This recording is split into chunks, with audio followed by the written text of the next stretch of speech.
Hello everyone, Merry Christmas and welcome to Dadcast with the man them. Nah, it's crap.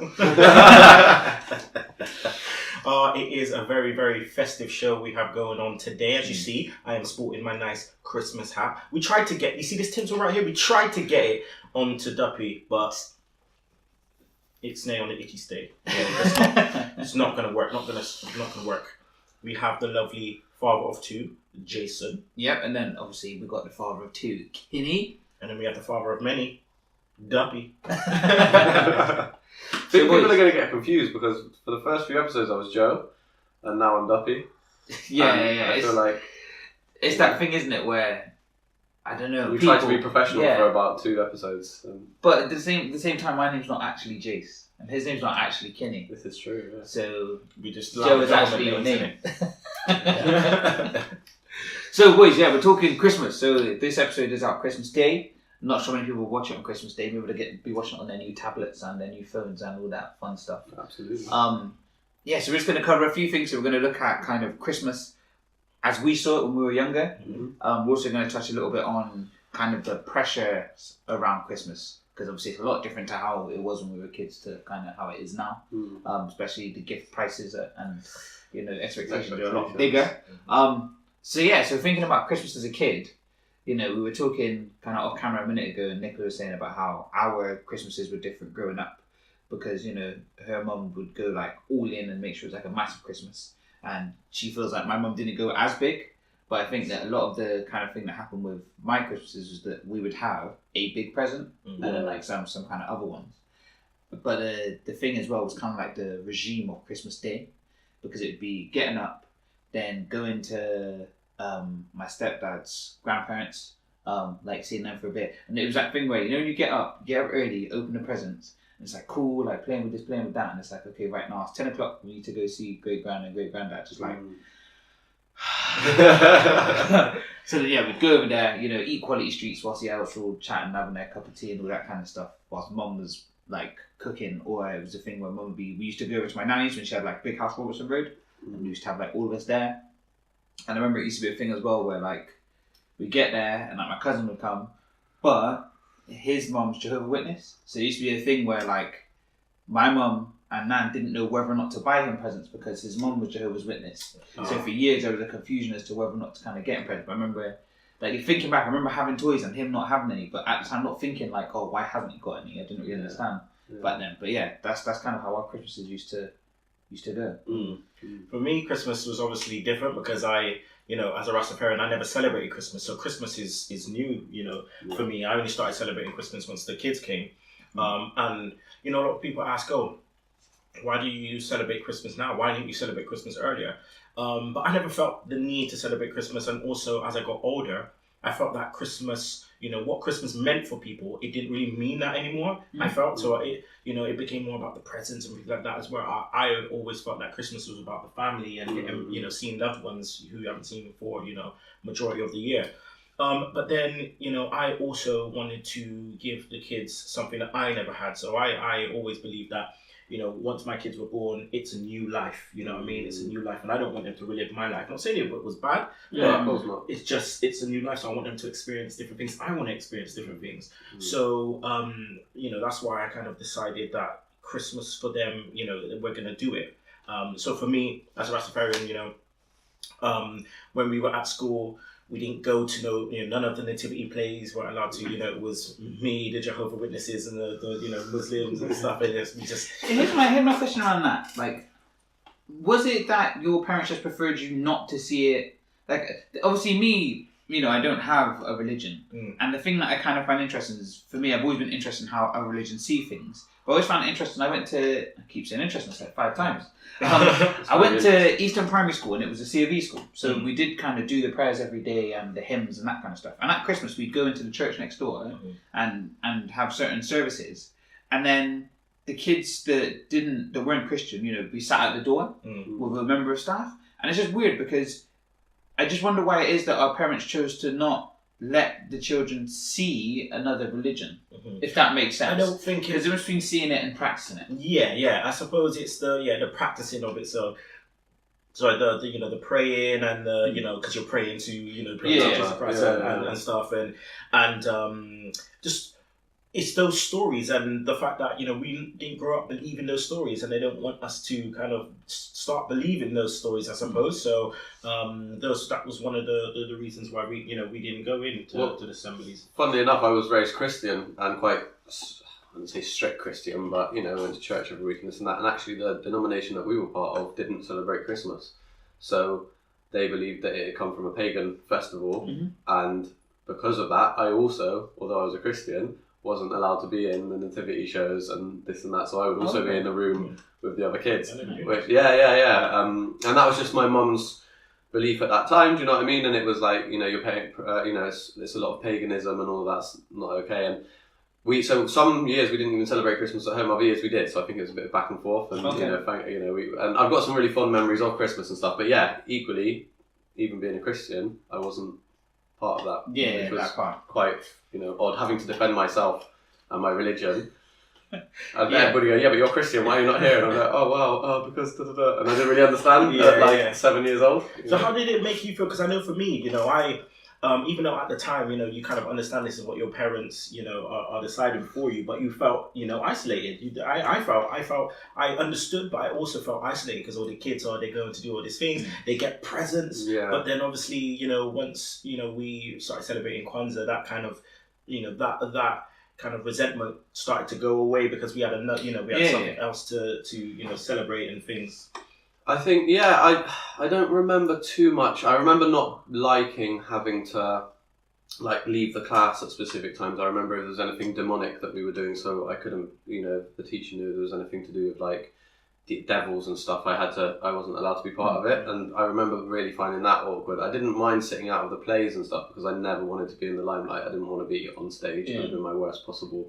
Do you know what I mean? My main thing about Christmas, the thing that I found hard, like you were saying about Kwanzaa and having presents, obviously my mum was a single parent and, you know, she worked really hard. She didn't have all the money in the world and she wasn't someone who was going to get into debt for Christmas or anything.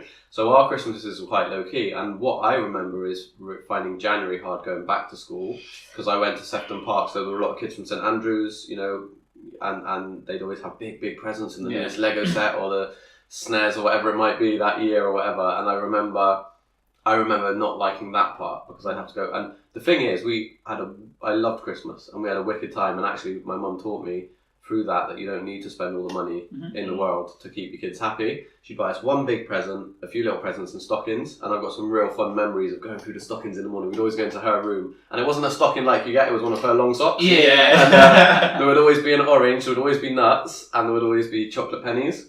And then there'd be other little toys. And I love that. I've got all these memories. But I remember going into school and feeling like everybody else has had more. I can't say that's, that. Yeah, that's the tricky thing. Because when you mention that, I even remember back to in primary school, they used to have like toy day. We get to bring a toy in.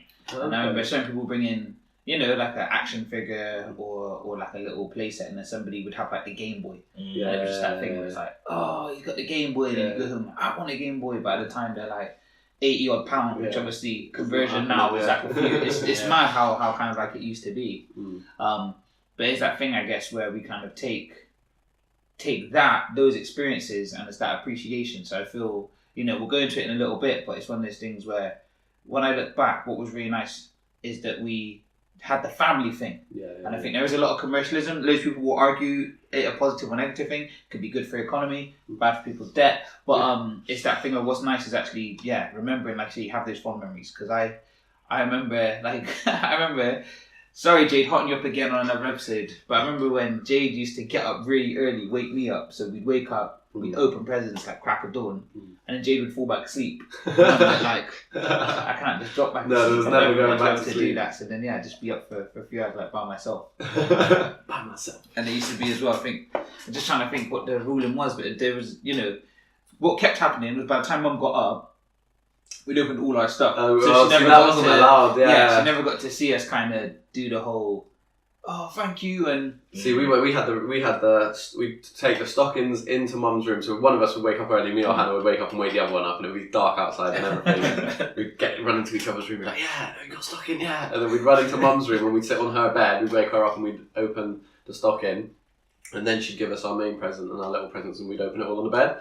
And then we'd all go downstairs because we only had one heater in the house. We had one fire, a gas fire in the front room. So most of my Christmas memories, which are really, really nice memories, are of we'd have the nutcracker thing and we'd be sitting by the fire, like cracking nuts and eating our chocolate, watching Christmas films or this and that with the door shut. And do you know what I mean? And it's a really nice memory, but it was like all in the front room. And it was really family focused. My dad would come some years, and when he did, it was really nice because it was all of us in the same room together, which didn't happen that often. So that was always a really nice kind of memory. And Mum would always cook and this and that. So I have got it was very much about the family, even though it was a small family. We didn't go to grandparents or to cousins. My cousins were all Jehovah's Witnesses, so they didn't celebrate. So in your house then, was it a thing where when Mum gets up, like she's cooking from early? Did you have that kind of house? I don't remember. I'm pretty sure I was engrossed in my toys, so I'm gonna have to ask Mumsy on that one. But I don't remember her just being in the kitchen cooking, but I don't remember her being in with us. So she probably was, and I was oblivious because I was busy with my micro machines or whatever. Used to be a military operation with like Mum and Nanny and stuff, and like the way the house was sort of set up, it was one of those houses where you had the front room had like all my nanny's ornaments in. Then you had like the back room, which was the living room. Then it went through to the dining area where they'd normally play dominoes on a Friday night. And then but it was like one of those where it got so big one year that we had tables that went through the living room, then like a little gap at the doorway, then it done like an L shape, like a domino piece. And I just think back, like we used to have like massive. Ours are more like that now. So when we were growing up, it was just. Well, when you got 20 kids, stuff. Back in the day, it was me, my mum, and my sister, and sometimes my dad. So it was quite small. But now we'll go up to my sister's house. I don't know. On Christmas Day, and the extended family will come, cousins and stuff will come, and I'll see my kids in the morning, my younger three, and then Maisie comes on Boxing Day, my eldest, and we do Christmas all over again at my mum's house. So we're gonna have 2 Christmases, which. That's what I used to have when I used to go to my dad's. So yeah. But it's good fun. But yeah, when we were young, it was small. So can I know when you started celebrating Christmas in the last few years? Do you guys have any like rituals or anything that does happen each year? Yeah. So every year now, I just want the ritual. Just want the ritual. What is your ritual? Okay. So the kids get a Christmas Eve box. Okay. Nice. From their nan. She gives them a story. Every Christmas Eve, and then gives them a Christmas. Do you have anything else? No, not really. Well, I got rituals, but they're not really set around that because none of my kids live with me. Yeah. So we don't have these. So the rituals are, so every Christmas morning, I will go over to see the younger three, like 9 o'clock in the morning, and spend a couple of hours there, and then go off to my sister's. And then Boxing Day, I'll go and get Maisie at crack of dawn and bring her back, and we'll do her presents at my mum's house and stuff. But there isn't any like rituals like that. But it's like I was gonna say the thing I think similar with like having the Christmas Eve box. Something that's kind of been come up with, and the girls normally get like pajamas and stuff. One year Jess tried to set herself on fire with a candle. She still got that onesie and it's like melted on the ears. That's a story for another day. So yeah, my question is, what is your Christmas ritual? Do you have anything that you do at Christmas that you've realised that other people don't necessarily do, or do you do a Christmas Eve box? Which is here. So we're gonna go to a quick break, and then we'll be back talking about our Christmases now. Hey guys. Do me a favour, we really want to get as many subs as we can. Never miss a show, click that button. And if you're not on a PC, here's how you do it on your phone. It's quite simple really. So just take those 2 seconds, hit subscribe, and it'd be much appreciated. Thank you very much. And guess it's back to you in the studio. And we are back to our regularly scheduled show, Dadcast. With the man then. Was that not a really weird intro then? Absolutely. I tried to be funny. It fell on deaf ears. Bruh. Me and Joe missed that there. Somewhere out there might be laughing. So Joe, what are we doing now? What are we talking about? What are we doing now? Well, now we're talking about Christmas now. So Christmas now, we've touched on it a little bit, but Jason, what's your Christmases like? So Christmas is now. So, the big house that Nan used to have, she no longer has. So it's one of them things where Mum kind of hosts the Christmas dinner segment. But it's one of them things where, like, the whole dynamic's changed. So whereas it would have been like certain aunties and uncles are there, don't really see them anymore. And then Nicola's family. So this year, Nicola's mum and stuff is coming because Nicola's sister, I think, is working. Okay. Nicola's other sister obviously has a partner and kids, and it's just so extended now that we've actually gone, do you know what? Mum's got a big space. Let's just all kind of get together at the pub. Yeah. So Christmas Eve, we tend to go to Nicola's Auntie Julie's. Everybody gets together, and just kind of chills. Then go home. Christmas morning, we all go up to Nicola's grandparents' house. There's like a massive gift exchange. There's like 24 of us, I think. I want to say 24. So like a gift exchange, it goes on. The rule had to be that when people turn 21, they stopped getting presents. Yeah, fair enough. So a lot of it is like the cousins buy for each other, but the aunties and uncles don't really buy because, again, there's like 20 odd of them, so it just becomes this whole big thing. And then from there, I drive up and down between Nicola's grandparents and my mum's, transporting people because I'm the only one that drives. So, it's not too bad, but that's kind of how that goes. Then we stay at mum's, have food, and then we're pretty much there for the evening because, it's nice to have alcohol, and when your mum runs a pub, kind of goes together.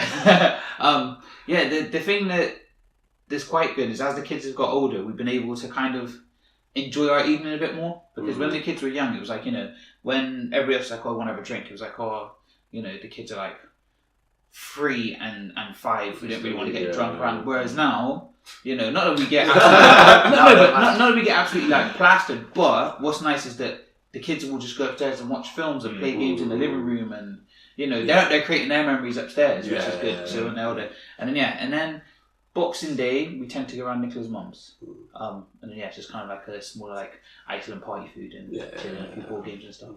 But yeah, what about yours? How's yours looking now? How's mine looking? So yeah, like I said, Christmas morning I always stay at my mum's house on Christmas Eve. Mm-hmm. So wake up there Christmas morning with her and we'll just exchange our little gifts. We don't do anything big, do you know what I mean? Yeah. And then she'll come with me and we'll go to Kizzy's and we'll see Tasia, Shavera and Malachi, give them their presents. I normally leave the house with like bags of presents because I do a bit of a round. So we go to Tasia, Shavera and Mali's and we spend a few hours there. I give my kids their presents and then I go to my godson's house, Steve's house. He's not my godson. Hashtag Linden Accountants. Yes. So I go to Steve's house and give my godson and his siblings and family presents and stuff, and we stay there for about an hour. Then we have a little arrangement. So my sister will come and get us, and we'll get a lift up to hers, and then normally her and mum will cook, and everyone else will start arriving. So my cousins come along, people's nieces, nephews, uncles, aunties, people all kind of congregate at my sister's house. And we've got a rule similar to yours, but we've made the cut-off at 16 in general. So it used to be 12, and then one of them turned 13, and I felt, oh, actually, I can't just leave her out. Yeah. So and then we'll spend the night up there. And the reason my sister picks us up is so that I can have a little drink. We'll get an Uber home or whatever. I can have my Christmas coffee, and things like that. And then, and then chill out there till the evening, and then go home. And then Boxing Day is, I guess Boxing Day really is almost my Christmas because. Yeah. On Boxing Day, I go and pick up Maisie, bring her back to my mum's house and do her presents. The other kids come over about lunchtime, so I've got all 4 kids together, and then we cook food, and then the family members kind of drift in and out as well. I just want to go back a bit, like obviously it's not an ad for them, but Uber has changed the game with Christmas because it used to be get a taxi back Christmas Day. It wasn't worth thinking about. Whereas now, as long as you're not doing it when there's like high demand, like from the pub back to here, it's like £5. Yeah. Whereas it would have been like 15 easily. We used to pay 20 quid. To here. Wow. So that has changed the game. You're right, and actually this will be the first year I'll be Ubering it. So but we're not promoting them. But and then Maisie stays over Boxing Day night. So and we chill out together. Nice. So you've been able to just create your own Chenango Christmas. I guess. You got a bit of Mrs. Chenango in there telling you how it's done. But how does that look then? What is the Chenango Christmas Okay, so how it looks now is, as I said before, Cheryl's mum will come up on Christmas Eve. She'll do the whole Christmas Eve box thing with them. She'll read them a story, put them to bed. And then the kids will wake up. We make sure that they have, breakfast first, belly full, get that energy ready to, deal with the gifts. We leave our gifts to the side. We let the kids do all of their gifts and stuff first. Then sort out all the rubbish and things, and then we do our gifts. And then we have Cheryl tends to cook, on Christmas. We, the first couple of years we would go up to her nan's, but now there's 4 of us, so we can do our own Christmas. So Sherelle will cook. This year I'm helping to cook, so Sherelle's cooking chicken, I'm cooking the lamb. And then, we'll just have a nice Christmas together. The kids enjoy their toys. We'll watch a Christmas movie. And it's just nice. I love seeing the kids' reactions, when they open the presents, I love that. And then Boxing Day, we go up to Sherelle's nan's. All of her family will come, and stuff. And that's nice as well. And then, so with my parents, what we do is, obviously with Kwanzaa, my mum will take the kids to Kwanzaa. Yeah. Because she'll get them involved in whatever's happening. So I think this year they're going to be singing with. So my mum, so many grandchildren, all the grandchildren together, they're going to be like singing the Kwanzaa alphabet song. And then all of my family, we all come together at my mum's on usually New Year's Day. And we just spend our time together. Yeah. Hearing you guys talk, I forgot certain things that we do on Christmas. So you were just saying about so when the girls wake up, they have stockings from Santa. So that's what they have when they first get up, and they tend to wake us up and show the things that Santa's bought them. And then what will happen, tends to be in this room actually, is that we'll be opening presents. And it's always getting that black bag ready. The kids are like Tasmanian devils. So we hand out presents individually, so they're not allowed to just jump in and rip stuff. They have to. It's like, here's one for you, and then an adult gets one. And, you know what I mean? The thing is, what I love watching Jess and Jada open them is Jess will open onto the next one, open onto the next one. Jada opens, she's like, oh my god, yeah, oh my god. She's looking at the back of the box, and Jess is 3 presents. Jada's on one.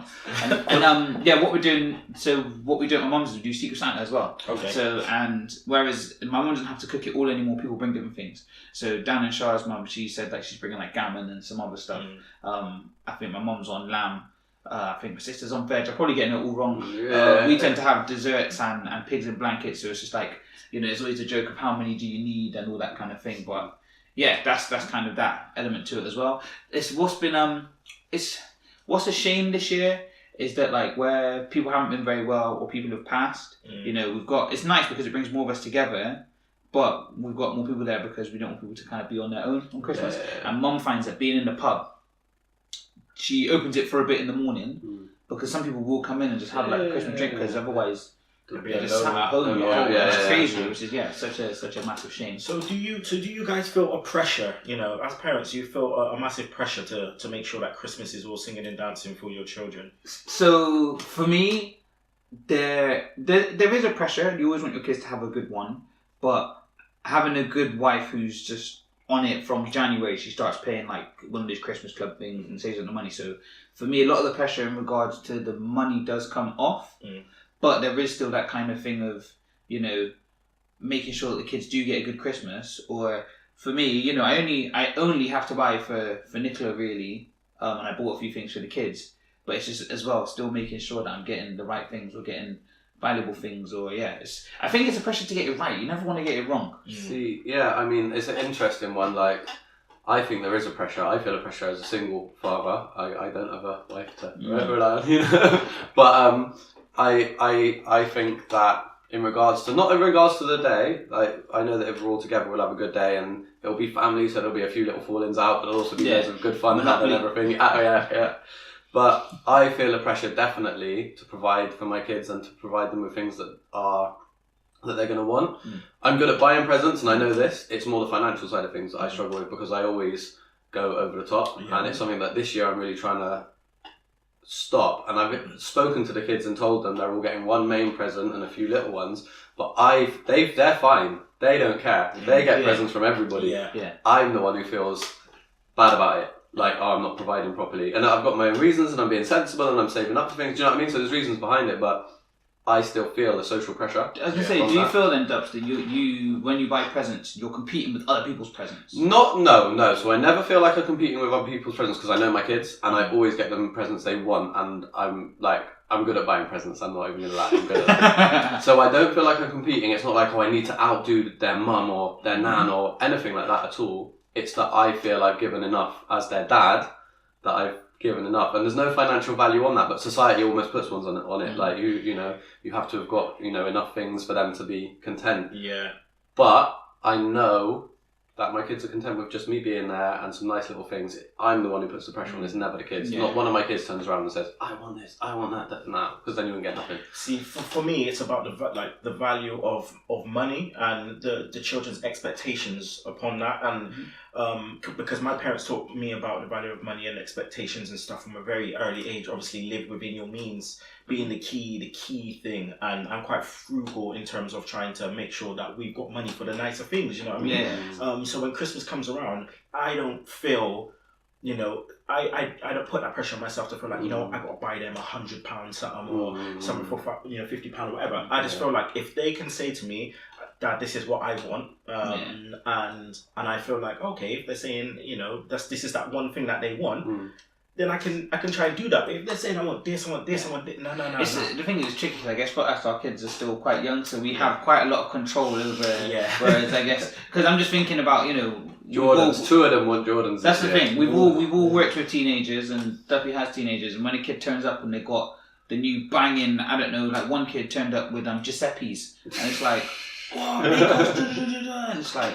Yeah, see, my kids ain't getting Giuseppe's. But it was interesting, really quickly touching back on what you said, Kinny, about how your parents taught you that. My mum definitely tried to instill that in me, so she always lived with it. I mean, she's never been in debt, she's never had a credit card, she's never done anything like that. And she was always very good with money, and she managed working, minimum wage, raising the two of us. She did incredible things, you know what I mean? And we never went without. We didn't have all the things we thought we wanted, but we never ever went without. But I don't know, it's interesting how you've taken what you have from it, and you're definitely, it's safe to say, better with money than I am, and I know this from our personal conversations, you know what I mean?